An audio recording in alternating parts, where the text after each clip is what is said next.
सरफराज अहमद बहुत बुरे तरीके से आउट किया गया। स्टार्क ने रुथलेसली उसको बोल्ड किया और इस चीज़ को लेकर बाबर सन्स जो हैं, बाबर के जो मौसमी फैंस हैं, वो कह रहे हैं कि भाई सरफराज को टेस्ट में शामिल करना, टेस्ट स्क्वाड में शामिल करना वो बहुत बड़ी बेवकूफ़ी की थी सेलेक्टर्स की और कैप्टन की, कि उस पर उसने बिलीव किया और मोहम्मद रिजवान जैसे फ़ाइटर को ड्रॉप किया।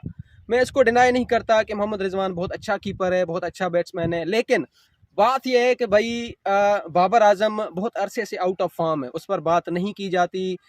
शाहीन अफरीदी पर फिटनेस के सवालात नहीं उठाए जाते। शाहीन अफरीदी बहुत ज़्यादा आउट ऑफ फॉर्म है, वो बिल्कुल जो है ना पाकिस्तान के लिए अर्ली ऑन विकेट्स नहीं ले पा रहा। पाकिस्तान बहुत ज़्यादा उस पर डिपेंड कर रहा था, टेस्ट में भी, T20 में भी, और वर्ल्ड कप जो 2023 का गुजरा उसमें भी बहुत ज़्यादा फ्लॉप हुआ। लेकिन हमारे सिलेक्टर्स, हमारे स्पोर्ट्स एनालिस्ट और हमारे जितने भी क्रिकेट फैंस हैं उस पर बिल्कुल बात नहीं करेंगे, क्योंकि ये पाकिस्तान की बेहतरी के लिए सोचते ही नहीं है। दूसरी बात यह है कि जनाब देखें, सरफराज आउट हुआ तो बैट्समैन आउट होता है, ठीक है। सरफराज के स्टेट्स आप देखें थे, और सरफराज को सिलेक्ट करना कोई इतना बड़ा ब्लेंडर और गलती नहीं थी। आउट हुआ, अनफॉर्चुनेटली, अनलकीली वो बहुत बुरे तरीके से आउट हुआ, हम इसको मानते हैं, और वो रेक्टिफाई करेगा अपनी मिस्टेक और कम बैक करेगा।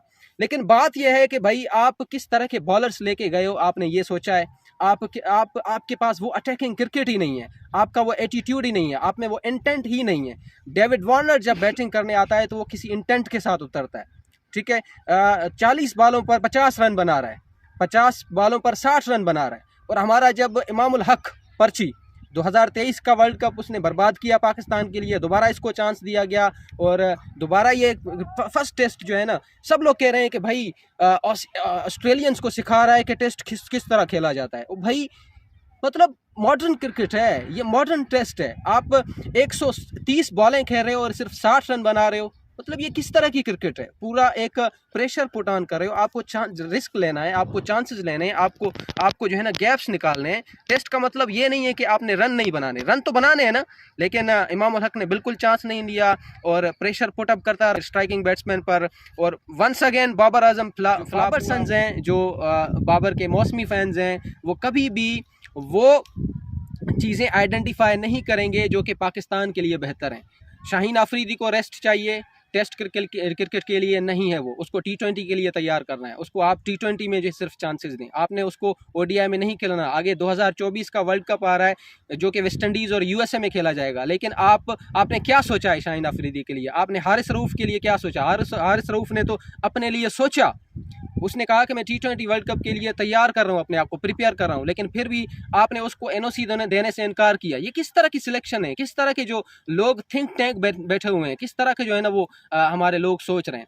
हारिस रऊफ़ बेचारा अपने लिए लड़ा, इसी तरह शाहीन अफरीदी को भी रेस्ट लेना चाहिए था। टेस्ट क्रिकेट उसके लिए नहीं है, उसको T20 के लिए इनको तैयार करना चाहिए था। खैर, पाकिस्तान ने बहुत ही रेगरेटफुली ये कहना चाह रहा हूँ मैं कि पाकिस्तान ने पिछले 4-5 सालों में कोई भी अच्छा बेहतरीन कैलिबर का बॉलर प्रोड्यूस नहीं किया। जिस तरह हमारा मोहम्मद आमिर था, उसको डिस्ट्रॉय किया, उसको तबाह किया, उसकी क्रिकेट को ख़त्म कर दिया, ग्रुपिंग करके गंदी डर्टी पॉलिटिक्स से उसको जो है ना बर्बाद कर दिया। इसी तरह इमाद वसीम को आपने निकाल दिया, ठीक है। T20 स्पेशलिस्ट हमारे पास था, और ये जो फॉरेन जो ऑस्ट्रेलियन कंडीशंस हैं उसके लिए बेहतरीन जो है ना हमारे T20 स्पेशलिस्ट थे। आपके पास T20 मटेरियल है ही नहीं, टेस्ट तो है ही नहीं, बिल्कुल नहीं है, लेकिन T20 भी नहीं है। 2024 में आप क्या लेके जाएंगे?